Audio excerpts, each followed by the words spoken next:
Hey stop, tu roules sur le boulevard BD, cet album est fait pour toi. La forêt d'Oreca, tome 1, une longue nuit. Quand la petite Anna est déposée par ses parents chez son grand-père, qui habite un cabanon de bois au beau milieu d'une forêt, elle n'imagine pas encore l'intensité du séjour qu'elle va vivre. Et pourtant, elle n'a pas envie de rester. Rien que de penser à la forêt, aux loups et au bruit, elle est terrifiée. Son aïeul la rassure.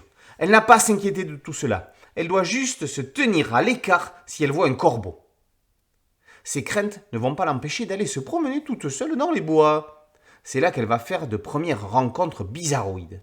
Un écureuil qui parle, des lapins qui jouent aux cartes, une tortue violoniste, des canards bodybuildés. Ce n'est pas tout, il y a aussi un arbre qui sort de son trou et un village de gnomes. Quand Papy vient la rejoindre, il lui explique qu'elle n'a rien à craindre de tout cela. Il lui apprend que cette forêt est la plus ancienne au monde. C'est l'origine de tout. Elle est pleine de secrets. Bien avant l'existence des humains, la forêt d'Oreca est le foyer des premiers habitants de la Terre.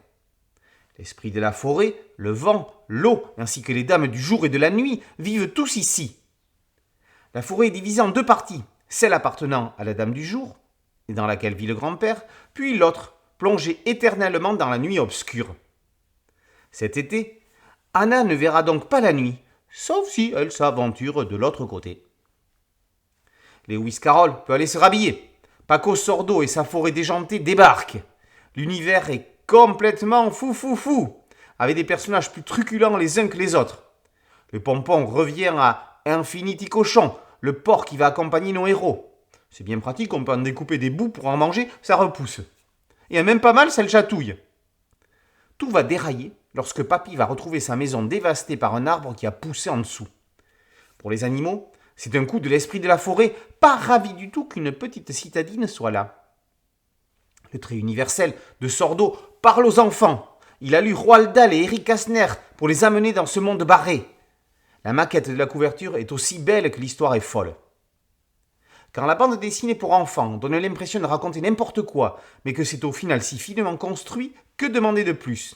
La forêt d'Oreca n'a pas fini de dévoiler ses mystères. La forêt d'Oreca, tome 1, une longue nuit, par Paco Sordo, est paru aux éditions Dupuis. Boulevard BD, c'est un podcast audio et un site dédié et une chaîne YouTube. Merci de liker, de partager et de vous abonner. A très bientôt sur Boulevard BD. Ciao.